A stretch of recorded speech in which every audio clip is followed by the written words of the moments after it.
The Amsterdam Prison Museum, episode 4 of part 2. We left off with burning at the stake, and this illustration gives us an idea of how that method of execution might very well be carried out. But let's give it a little bit more historical and cultural reflection.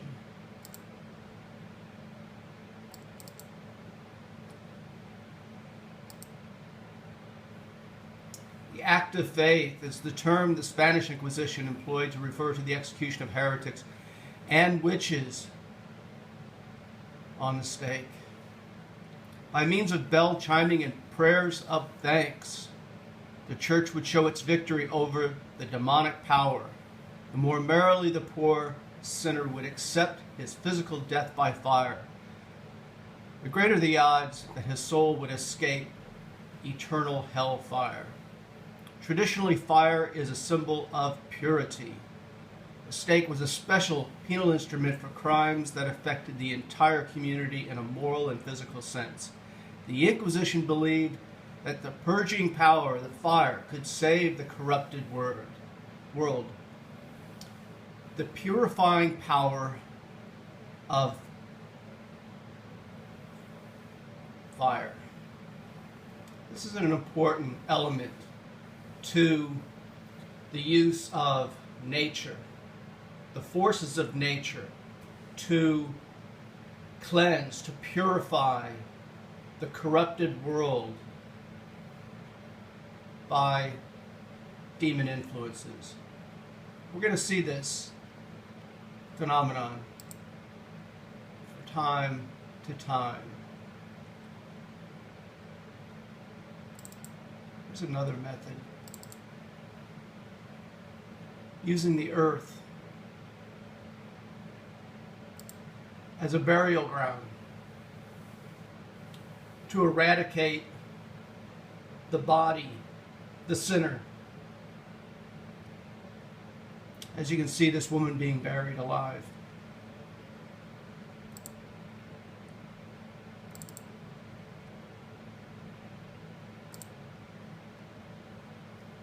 The man on the wheel, the woman in the sand is an old German proverb. In the late Middle Ages, female criminals were commonly buried alive, and it was the special punishment for crimes like infanticide and lechery. Sometimes the culprits would be given a straw in the mouth, not to prolong their suffering, but to give their souls the opportunity to escape. In the 16th century, this slow death of torture became obsolete. A later variant known as walling in, a symbolic substitute of the death penalty. At the family's expense, the convict would spend the rest of his life fully isolated in a cell. A living death. It'd be like a living tomb to create this enclosure where the perpetrator would be confined for the duration of his life.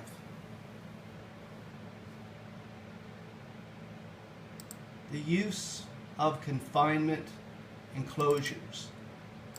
Now, back to museum studies. How does the exhibit convey the power, the significance of burying alive? Well, they put a shovel on display, providing a cultural vehicle to transmit that knowledge. Now, this illustration explains in vivid detail how the victims would be placed on these wheels, these spiked wheels, and then rotated over an open flame. Much like a rotisserie, I would imagine. Horrific. The use of fire, again, the forces of nature allow these executioners and torturers to diffuse their responsibility, that it is actually nature that is providing the cleansing ritual of punishment.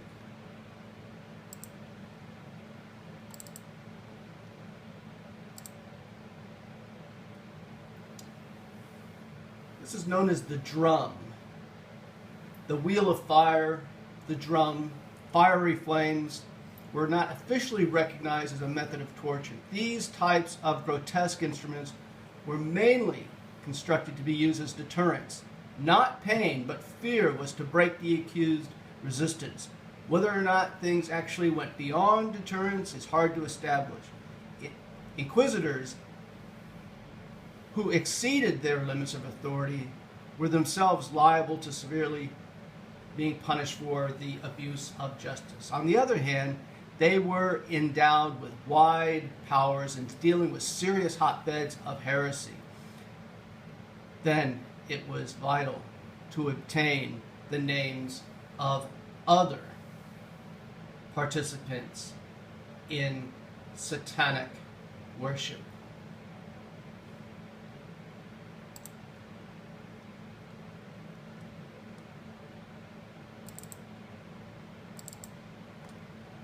Now, as you stroll through this exhibit in Amsterdam, you might very well stumble upon this item in the corner of a room. As you can see, it's somewhat isolated, so there are no other items of torture within close proximity, which is giving this item more significance, meaning it's not having to compete with other objects within its range. This sense of isolating objects is an important technique in curating exhibits. But let's talk about the significance of this within the context of torture. You might say, well, it's a metal frame. You could throw a mattress on that. Yeah. Well, that's not what it's used for. It's called the grill. And the grill, as explained in this poster, is used to eradicate witchcraft. Whenever necessary, witchcraft was combated by means of methods reminiscent of hellfire itself. Thus, even the well-known fairy tale in which the witch is shoved into her own oven was apt to become reality in modern Europe. Tied down to this red-hot grid, the accused to be poured or sprinkled with cold water.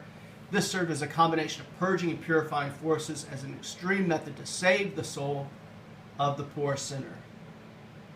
The use of fire and water being sprinkled on, almost as if there's a variant of baptism unfolding. And this engraving gives us vivid example of how this ritual was carried out.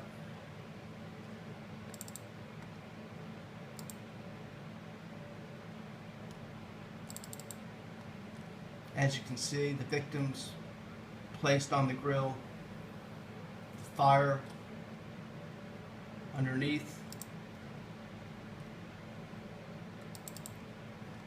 Forces of nature.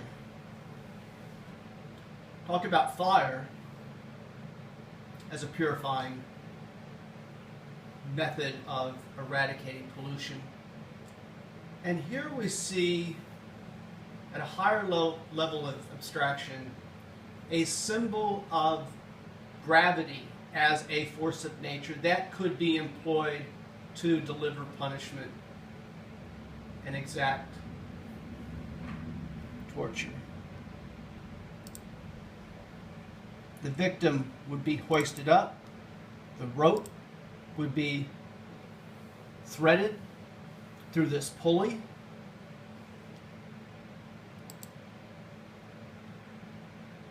The victim would be prepped, interrogated, and then hoisted up for further interrogation. As you can see, there's a lot of teamwork, more diffusion of responsibility, more people involved, therefore less individual responsibility. He's rotating the hoist, lifting the victim. But there's even more cultural and religious significance to what is known as the sling. According to the doctrine, clergymen were not allowed to shed blood. Therefore, the religious Inquisition often used the sling. If hung by the wrist tied behind the body, would disjoint itself. The severest of tortures, in order was the body was also weighted. Officially, it was not allowed to put the accused to the procedure more than once. Yet, so keen were the judges on exterminating heresy that their religious zeal frequently exceeded their compliance with the rules. Therefore, these torturers often took it upon themselves to advance the campaign against heresy, a commitment which allows them to work outside the box of regulation.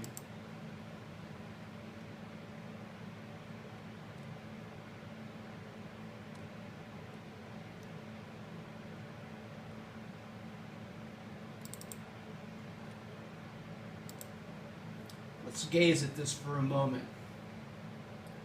This is the Judas cradle. And the victim would be hoisted up. Again, forces of nature, the use of gravity, balancing the victim in midair, then being lowered onto this pyramid, and having the feet weighted. Let's look at an illustration of how this might actually have been used.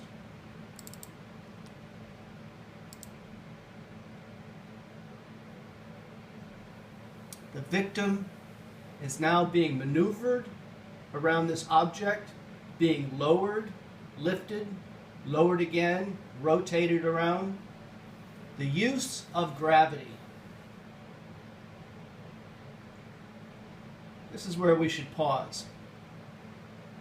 Take a break, return to the final episode 5 of part 2, the Amsterdam Torture Museum.